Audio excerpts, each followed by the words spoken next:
जय हिंद स्टूडेंट्स, कैसे हो आप सभी। मैं प्रीति सिंह एक बार फिर स्वागत करती हूँ आप सभी स्टूडेंट्स का हम सबके चैनल ईपीएस पर। दोस्तों कंटिन्यू करते हैं बीपीएससी स्पेशल की क्लास, जिसमें कि मैं आज आपको कराऊंगी आर्थिक सर्वेक्षण, बिहार का आर्थिक सर्वेक्षण सन 2021-22। क्योंकि काफ़ी बच्चों की डिमांड थी कि मैम आप बिहार का बजट करा दें, बिहार का आर्थिक सर्वेक्षण करा दें। तो दोस्तों आज चर्चा करेंगे बिहार के आर्थिक सर्वेक्षण पर, फिर नेक्स्ट कक्षा में किस पर चर्चा करेंगे, बिहार के बजट पर। तो शुरू करते हैं क्लास।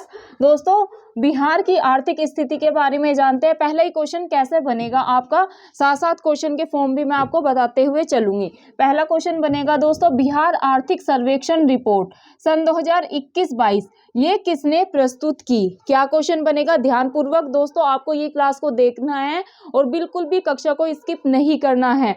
कानों में लीड लगा लेना है या आपको जैसे भी कंफर्ट हो, घर का सबसे शांत कोना पकड़ना है आपको और बैठ जाना है पढ़ने के लिए। क्योंकि आप सभी को पता है जो डाटा होता है उसको माइंड में बैठाने में काफ़ी दिक्कत का सामना करना पड़ता है। अगर आपको डाटा इधर से उधर हुआ तो आप एग्जाम में क्वेश्चन गलत करके आएंगे। तो इसको आपको एकदम शांत माहौल में सुनना है। घर पे या तो शांत कोना पकड़ ले, छत पे अभी जैसे ठंडी है तो छत पे बैठ के आराम से धूप में बैठ के ये कक्षा को सुने। और जो चीज़ें आपने पहले से पढ़ रखी होगी, आपको याद होगी, बहुत अच्छी बात है, उसका रिवीजन कर लेना। जो चीज़ें आपको डाटा याद नहीं हो रहा है, पेन पेपर लेकर बैठना है, उन चीज़ों को दोस्तों नोट करना है और बार बार उनको रिवाइज करना है। क्योंकि यहाँ से मैं 100% गारंटी ले रही हूँ, आर्थिक सर्वेक्षण और बजट से 2 से 3 क्वेश्चन एग्जाम में, चाहे आप किसी भी स्टेट लेवल की पीसीएस की तैयारी क्यों ना कर रहे हो, हर बार क्वेश्चन बनता ही बनता है। तो बीपीएससी का अपना 12 फरवरी को एग्जाम है, तो इस डाटा को आपको अच्छे से माइंड में बैठा लेना है। तो एकदम शांत होके, एकदम शांत चित्त से आपको ये क्लास को देखना है। अगर आपसे पूछ लिया जाए कि जो बिहार का आर्थिक सर्वेक्षण रिपोर्ट है सन 2021-22 वाली, ये किसने प्रस्तुत की, तो आप स्टूडेंट्स लगाएंगे कि बिहार के उप मुख्यमंत्री सह वित्त मंत्री तारा किशोर प्रसाद ने।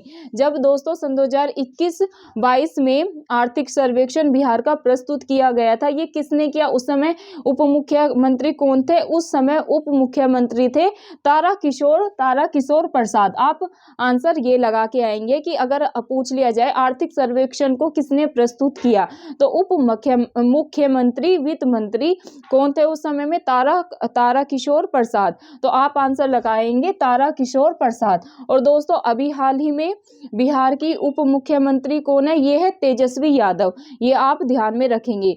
ऑप्शन में देंगे आपको, ऐसे दे देंगे, तारा किशोर प्रसाद ने, तेजस्वी यादव ने प्रस्तुत किया आर्थिक सर्वेक्षण।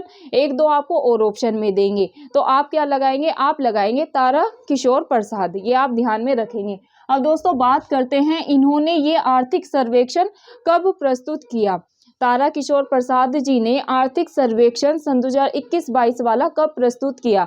अगर आपसे ये पूछ लिया जाए तो आप लगाएंगे 25 फरवरी सन 2022 को। 25 फरवरी सन 2022 को स्टूडेंट्स तारा किशोर प्रसाद जी ने आर्थिक सर्वेक्षण को प्रस्तुत किया था। ये आप अपने माइंड में बैठा लेंगे। ये हो गया 25 फरवरी, आप लगा के आएंगे 25 फरवरी सन 2022। और यहाँ से भी दोस्तों क्वेश्चन बनता है कि आर्थिक सर्वेक्षण, बिहार का ये आर्थिक सर्वेक्षण कौन से नंबर का था, 14 नंबर का था, 13 नंबर का था, 12 नंबर का था या 11 नंबर का था। तो आप क्या लगा के आएंगे, या 16 नंबर का था।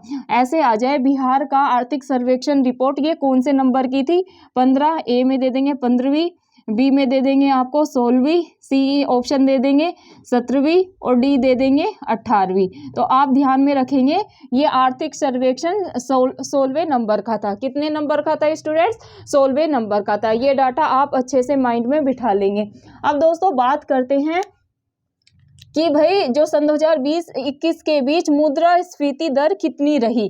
अगर हम ग्रामीण की बात करें, शहरी की बात करें और समग्र कितनी रही, तो दोस्तों अगर आपसे पूछ लिया जाए सन 2020-21 के बीच मुद्रास्फीति दर कितनी रही, तो अगर आपसे ग्रामीण की पूछ लिया जाए तो आप लगाएंगे 2.8%।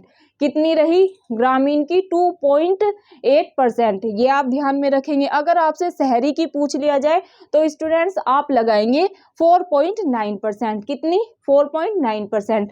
अगर आपसे पूछ लिया जाए कि समग्र समग्र टोटल कितनी रही, तो आप लगाएंगे 3.1%। कितनी लगाएंगे, 3.1%। ये आप ध्यान में रखेंगे। अब दोस्तों जो बिहार का सकल घरेलू उत्पाद सन 2020-21 में कितना बढ़ा, ये यहाँ से भी क्वेश्चन बन सकता है। क्या है, सकल घरेलू उत्पाद।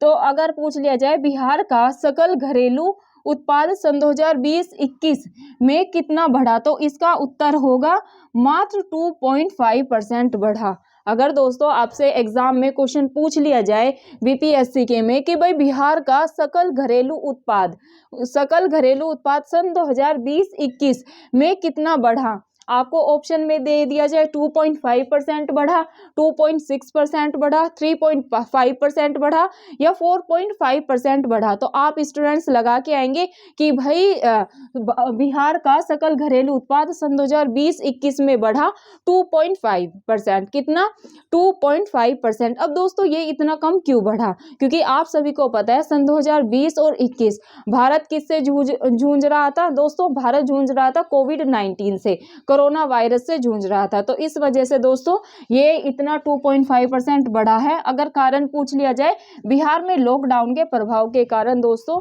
सिर्फ 2.5% बढ़ा, ये आप ध्यान में रखेंगे। अब दोस्तों वित्त वर्ष सन 2020-21 में भारतीय अर्थव्यवस्था में 7.5% की गिरावट आई थी। अगर पूछ लिया जाए कि वित्त वर्ष सन 2020-21 में भारतीय अर्थव्यवस्था में कितने प्रतिशत की गिरावट दर्ज की गई या कितने परसेंट की गिरावट की गई, तो दोस्तों गिरावट आई थी, या ऐसे पूछ लिया जाए। इस क्वेश्चन को 2-3 तरीके से पूछा जा सकता है एग्जाम में। आपसे पूछ लिया जाए कि वित्त वर्ष सन 2020-21 में भारतीय अर्थव्यवस्था में कितने परसेंट की गिरावट आई थी, तो ऐसे आ जाए 7.5% आई थी, 6.5% आई थी, 5.5% आई थी या 4.5% आई थी। तो आप कितना लगाएंगे दोस्तों, 7.5% की गिरावट आई थी। कब आई थी, वित्त वर्ष सन 2020-21 में भारतीय अर्थव्यवस्था में। ये क्यों आई थी, क्योंकि आप सभी को पता है 2021 में बहुत ही तीव्र गति से कोरोना वायरस फैला था और इससे बहुत ही ज्यादा हानि हुई थी, ना सिर्फ अर्थव्यवस्था की बल्कि जान माल की भी दोस्तों बहुत ज्यादा हानि हुई थी। तो ये आप ध्यान रखेंगे कि ये बिकॉज ऑफ कोविड-19 ये सब हुआ था। अब बात करते हैं दोस्तों बिहार में सर्वाधिक प्रति व्यक्ति आय वाला जिला, अगर आपसे पूछ लिया जाए कि बिहार का सर्वाधिक प्रति व्यक्ति आय वाला जिला बताइए, क्या क्वेश्चन बनेगा कि बिहार का सर्वाधिक प्रति व्यक्ति आय वाला जिला कौन सा है, पटना, शिवहर, गया या 1-2 और आपको ऑप्शन में दे दे, तो आप क्या लगाएंगे स्टूडेंट्स। अगर पूछा जाए बिहार का सर्वाधिक प्रति व्यक्ति आय वाला जिला, सर्वाधिक की बात हो तो आप लगा के आएंगे पटना क्या है, मैंने पिछली क्लास में भी आपको बिहार की बताया था, पटना है बिहार की राजधानी। क्या है, बिहार की राजधानी। और बिहार दिवस कब मनाया जाता है, 22 मार्च को, ये भी आप ध्यान में रखेंगे। अब दोस्तों सर्वाधिक अगर आपसे प्रति व्यक्ति आय वाला जिला पूछा जाए तो आप लगाएंगे पटना। अगर आपसे न्यूनतम प्रति व्यक्ति आय वाला जिला पूछे तो स्टूडेंट्स आप लगा के आएंगे शिवहर। क्या लगा के आएंगे, शिवहर। दोनों चीजों को ध्यान में रखें। अगर सर्वाधिक प्रति व्यक्ति आय वाला जिला पूछ लिया जाए तो आप लगाएंगे पटना, जो कि है बिहार की राजधानी। अगर आपसे पूछा जाए न्यूनतम प्रति व्यक्ति आय वाला जिला तो आप लगा के आएंगे शिवहर। क्या लगा के आएंगे, शिवहर। बात करते हैं राज्य का सकल राजकोषीय घाटा से भी स्टूडेंट्स एग्जाम में क्वेश्चन बनता है, तो इसको भी आप माइंड में बैठा लेंगे। अगर आपसे बिहार राज्य का राजकोषीय घाटा पूछ लिया जाए, सकल राजकोषीय घाटा पूछ लिया जाए तो आप लगा के आएंगे 4.8%। कितना, 4.8%। क्या है क्वेश्चन, राज्य का सकल राजकोषीय घाटा पूछ लिया जाए, बिहार राज्य का सकल राजकोषीय घाटा कितना रहा, तो आप लगा के आएंगे 4.8%। कितना, 4.8%। ये आप ध्यान में रखेंगे। अब दोस्तों कुछ और डाटा पे बात करते हैं। सन 2020-21 में बिहार का सकल राज्य घरेलू उत्पाद, क्या दोस्तों, सन 2020-21 में बिहार का सकल राज्य घरेलू उत्पाद GSDP कितना रहा? अगर आपसे वर्तमान मूल्य पर पूछ लिया जाए तो ये रहा 6,18,630 करोड़ रुपए। क्या दोस्तों, ये आप डाटा याद रखेंगे, 6,18,630 करोड़ रुपए। क्या है? 6,18,630 करोड़ रुपए। ये डाटा आप ध्यान में रखेंगे। ऐसे भी याद रख सकते हैं 61,86,30 करोड़ रुपए। ये आप जैसे आपको याद हो वैसे कर लेना। बात करते हैं अगर आपसे स्थिर मूल्य पर पूछ लिया जाए तो आप लगा के आएंगे 4,19,880 करोड़ रुपए। कितना? 4,19,880 करोड़ रुपए। ये तो हो गई वर्तमान मूल्य पर बात और ये हो गई स्थिर मूल्य पर बात, जो कि है बिहार का सकल राज्य घरेलू उत्पाद। अगर वर्तमान मूल्य पर पूछा जाए तो आप लगाएंगे 6,18,630 करोड़ रुपए। अगर आपसे स्थिर मूल्य पर पूछ लिया जाए तो 4,19,880 करोड़ रुपए। ये आप लगा के आएंगे। अब दोस्तों बात करते हैं सन 2020-21 में बिहार का निबल, अगर आपसे निबल राज्य घरेलू उत्पाद पूछ लिया जाए NSDP, तो आप लगाएंगे, वर्तमान मूल्य पर पूछ लिया जाए तो आप लगाएंगे 5,66,470 करोड़ रुपए। कितना?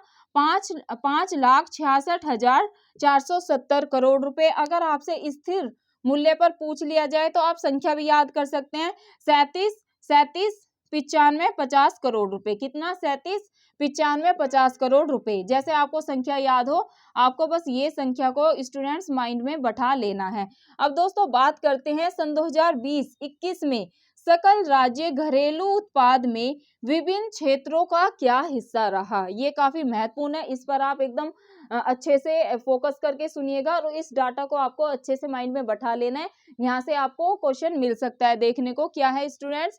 सन 2020-21 में सकल राज्य घरेलू उत्पाद में विभिन्न क्षेत्रों का हिस्सा कितना रहा? विभिन्न क्षेत्र मतलब जैसे प्राथमिक क्षेत्र, द्वितीयक क्षेत्र और तृतीयक क्षेत्र। इन पर बात करते हैं दोस्तों। अगर आपसे प्राथमिक क्षेत्र का हिस्सा पूछ लिया जाए तो आप लगाएंगे 19.2%। कितना? 19.2%। अगर आपसे द्वितीयक क्षेत्र सेकेंडरी क्षेत्र का हिस्सा पूछ लिया जाए तो आप लगाएंगे 19.5%। अगर आपसे तृतीयक क्षेत्र का हिस्सा पूछ लिया जाए तो ये सर्वाधिक रहा 61.2%। कितना? 61.2%। अगेन रिपीट करते हैं ताकि आपको ये डाटा याद हो जाए। अगर आपसे पूछ लिया जाए सन 2020-21 में सकल राज्य घरेलू उत्पाद में विभिन्न क्षेत्रों का हिस्सा कितना रहा? विभिन्न क्षेत्र मतलब प्राथमिक क्षेत्र, द्वितीयक क्षेत्र और तृतीयक क्षेत्र। बात करते हैं पहले प्राथमिक क्षेत्र की। इसमें रहा 19.2%। द्वितीय क्षेत्र की बात करें तो 19.5%। अगर तृतीय क्षेत्र की बात करें स्टूडेंट तो ये रहा 61.2%। कितना? 61.2%। ये आप ध्यान में रखेंगे। बात करते हैं सन 2020-21 में विभिन्न क्षेत्रों में कितने परसेंट वृद्धि हुई? कितने परसेंट वृद्धि हुई विभिन्न क्षेत्रों में, मतलब कि प्राथमिक, द्वितीयक और तृतीयक क्षेत्र में? अगर स्टूडेंट्स बात करें प्राथमिक क्षेत्र में कितने परसेंट की वृद्धि हुई तो इसमें हुई 2.3% की वृद्धि। कितनी हुई? 2.3% की वृद्धि। सेकंड क्षेत्र में कितनी हुई, मतलब कि द्वितीयक क्षेत्र में कितनी वृद्धि हुई? 4.8%। ये आप ध्यान में रखेंगे। अगर बात करें तृतीयक क्षेत्र में कितने परसेंट वृद्धि हुई तो इसमें भी सर्वाधिक वृद्धि हुई, 8.5% की इसमें वृद्धि हुई। तो स्टूडेंट्स ये बात हो गई सन 2020-21 में विभिन्न क्षेत्रों में वृद्धि कितनी हुई। यहाँ पर बात की कि सन 2020-21 में सकल राज्य घरेलू उत्पाद में विभिन्न क्षेत्रों का कितना परसेंट हिस्सा रहा। अब मूव करते हैं सन 2020-21 में बिहार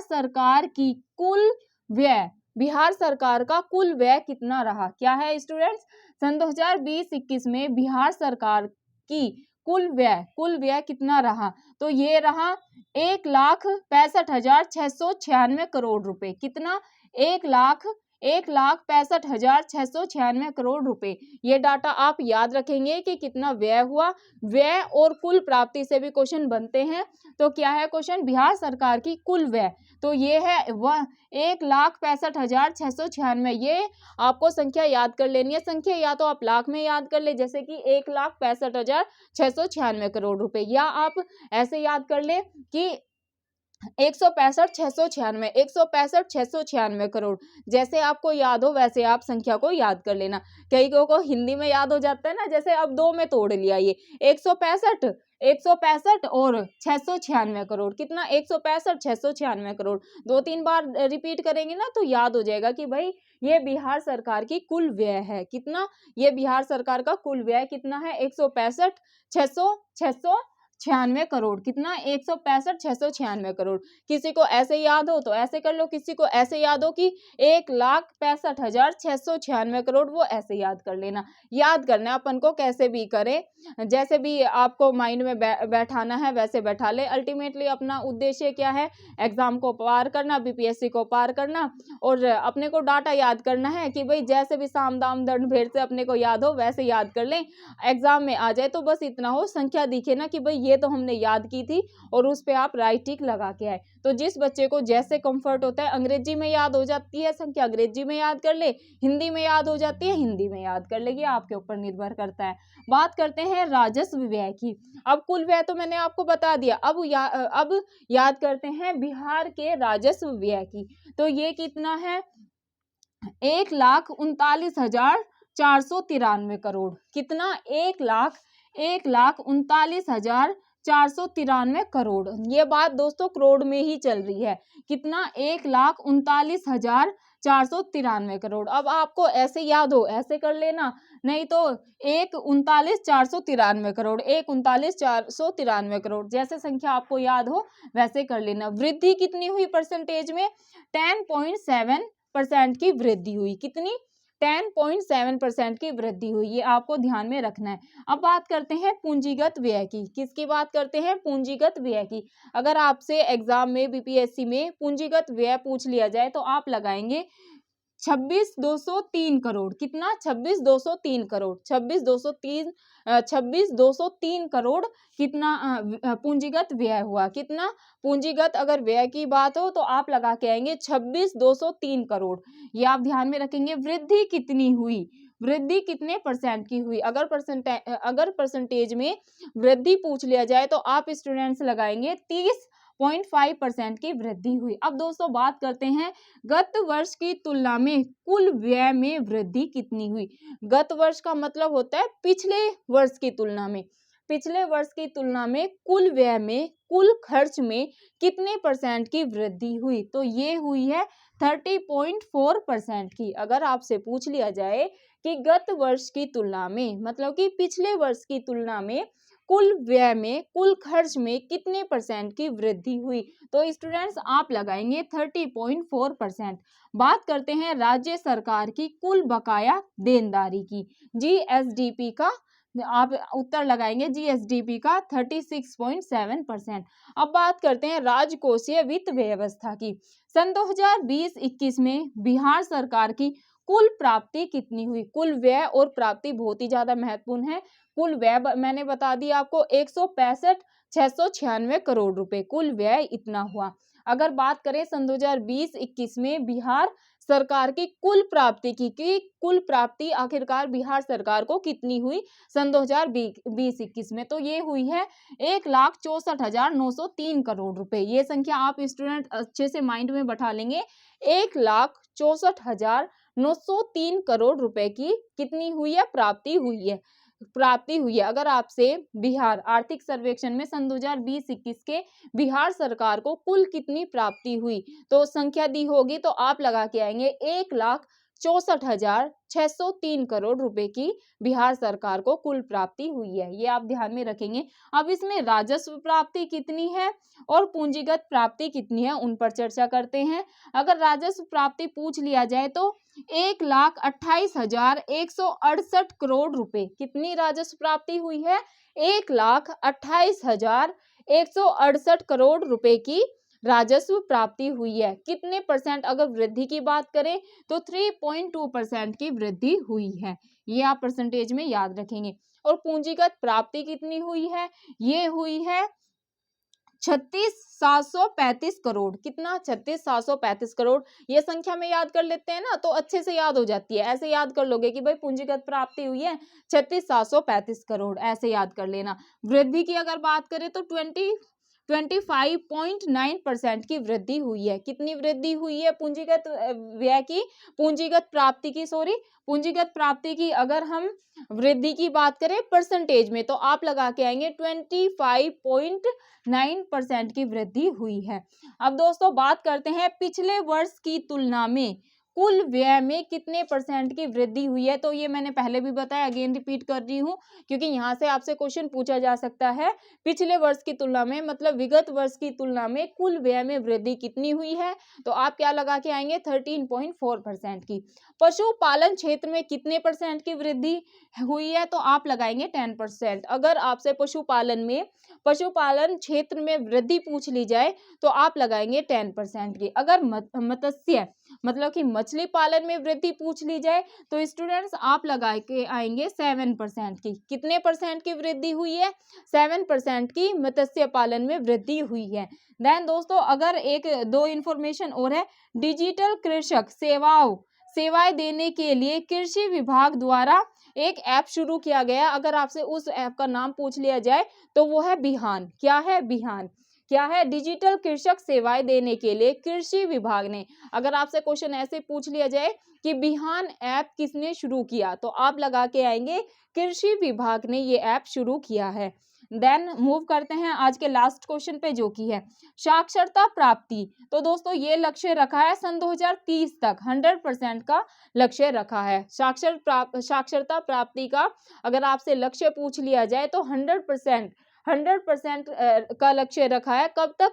सन 2030 तक। तो दोस्तों ये थे आर्थिक सर्वेक्षण के, बिहार के आर्थिक सर्वेक्षण के कुछ महत्वपूर्ण, बहुत ही ज्यादा महत्वपूर्ण जानकारी, जहां से आपको एग्जाम में बिहार सर्वेक्षण से 1 से 2 प्रश्न इस क्लास से 100% देखने को मिलेगा। और इनको मैं प्रश्न के रूप में भी मैंने आपको समझा दिया, थ्योरी भी समझा दी कि भाई यहाँ से ऐसे क्वेश्चन बनते हैं, और साथ साथ मैं आपको क्वेश्चन भी बताते हुए चल रही थी कि भाई ऐसे ऐसे करके क्वेश्चन पूछे जा सकते हैं। अब वैसे तो मैंने जहां तक मुझे लगा, जहां से मैंने जैसे पीवाईक्यू में क्वेश्चन देखे हैं यहीं से क्वेश्चन बनते हैं, लेकिन फिर भी इनके जो भी मुझे महत्वपूर्ण क्वेश्चन मैं बनाने की कोशिश करूंगी जहां से आपके बीपीएससी में क्वेश्चन आ सकते हैं। तो एक क्लास और आर्थिक सर्वेक्षण पे लेंगे, फिर मैं बिहार का बजट नेक्स्ट कक्षा में आपको शुरू करा दूंगी। तो क्योंकि बिहार के बजट और बिहार के आर्थिक सर्वेक्षण से 2 से 3 प्रश्न 100% बनेंगे ही बनेंगे। तो इस टॉपिक को हम अच्छे से कर लेंगे ताकि यहाँ से अपना 2 से 3 प्रश्न अच्छे से बने,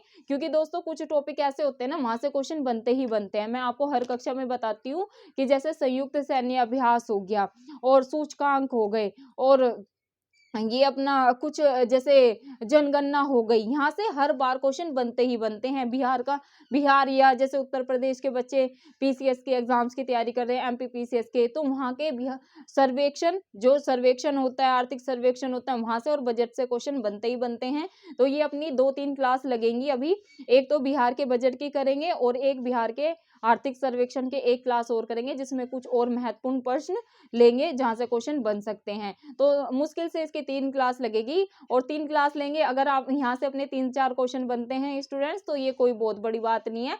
जिन बच्चों ने अच्छे से पढ़ रखा है, बच्चों ने पढ़ रखा होगा, लेकिन बहुत सारे बच्चे सोचते हैं ना कि भाई कोई समझा दे। देखो वीडियो से तो यही होता है, सेल्फ स्टडी तो सभी करते हैं। वीडियो से क्या होता है, जब हम वीडियो को सुनते हैं तो हम ज्यादा चीजों को याद कर पाते हैं और ज्यादा माइंड में बैठा लेते हैं। और जैसे कोई टीचर ट्रिक से बता देता है तो उसको कि भाई मैडम ने ऐसे बताया था, तो हमें जल्दी से याद हो जाता है। जिन बच्चों को ये डाटा याद है बहुत अच्छी बात है, आप रिवीजन कर लेना। जिन बच्चों ने अभी तक आर्थिक सर्वेक्षण नहीं पढ़ा था और बजट नहीं पढ़ा था, उनकी हेल्प हो जाएगी। तो दोस्तों आप सभी को क्या करना है, जितने भी स्टूडेंट्स, जितने भी आपके छोटे बहन भाई या हम उम्र या आपके फ्रेंड्स बीपीएससी का एग्जाम दे रहे हैं, तो उन्हें इस कक्षा को आपको ज़्यादा से ज़्यादा शेयर करना है। अगर आपको वीडियो अच्छी लगे, मैम का एफर्ट अच्छा लगे, तो प्लीज़ आप वीडियो को लाइक कर देना, वीडियो को ज़्यादा से ज़्यादा शेयर करें। अगर आपने अपने चैनल ईपीएस को सब्सक्राइब नहीं कर रखा है, तो प्लीज़ आप अपने चैनल ईपीएस को सब्सक्राइब कर ले और जो बेल आइकन होता है ना, उसको दबा ले, ताकि जब भी मैं अपनी वीडियो डालूँ, सबसे पहले मेरे स्टूडेंट्स के पास ये वीडियो जाए। धन्यवाद। फिर मिलते हैं आपको नेक्स्ट कक्षा में।